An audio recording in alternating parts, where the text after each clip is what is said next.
Thousands of years ago, during the first time, there was a powerful sorcerer named Harris. Harris was the first to learn the secrets of necromancy and black magic, and he longed for immortality and escape from death. In pursuit of this ambition, he decided to master ancient dark magic and unleash a curse that would grant him eternal life and power. However, the curse came with a high price. He had to sacrifice his small village and everyone he loved. Despite the difficulty, Harris chose to move forward.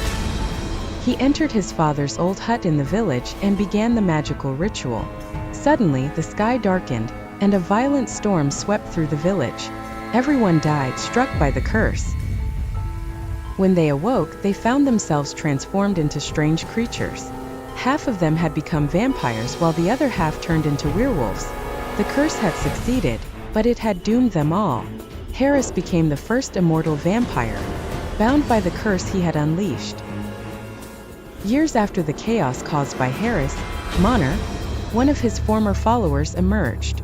Monar, the most powerful sorcerer after Harris, felt deep regret for what had happened to his village and loved ones.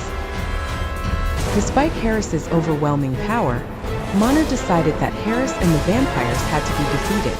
Monar did not seek immortality. He sought to restore balance.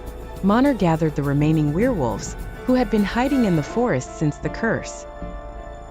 He convinced them that the only way to defeat Harris and restore control of the town, now ruled by the vampires, was to unite forces. Monar and the werewolf leaders began planning their assault. They knew that Harris had grown even stronger over time, and that the number of vampires had increased.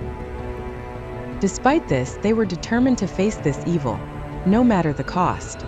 They devised a meticulous plan and prepared to return to the town to confront Harris. Monar and the werewolves returned to the town that had once been their home. They saw the old hut where Harris had cast the curse still standing, as though it bore witness to the horrors of that fateful day. The town had changed, yet still carried echoes of the past. Now modernized, it had been quietly taken over by the vampires.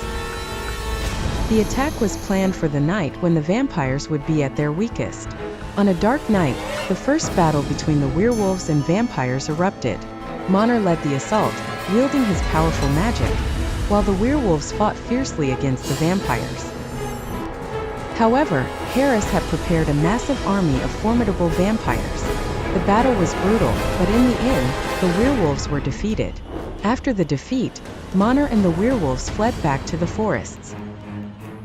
They realized that Harris was stronger than they had anticipated, and that they needed even greater power to defeat him.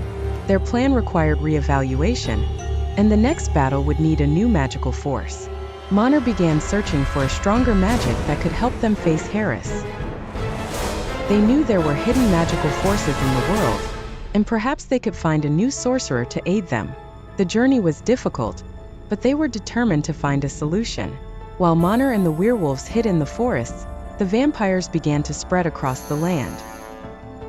They fed on humans in secret, living in the shadows, slowly taking over cities without anyone realizing. They became a terrifying legend told in horror stories. After years of searching, Monar met a powerful sorcerer named Leo. Leo possessed mysterious magical abilities and was impressed by Monar and the werewolves' courage. He agreed to join them and help in the fight against Harris and the vampires. They began forming a new army of werewolves and human allies to confront the evil. The werewolves and sorcerer Leo returned to the town, ready for a decisive battle against Harris. In this fight, all hope was placed on Monar and Leo. A fierce battle erupted, but Harris was still too powerful.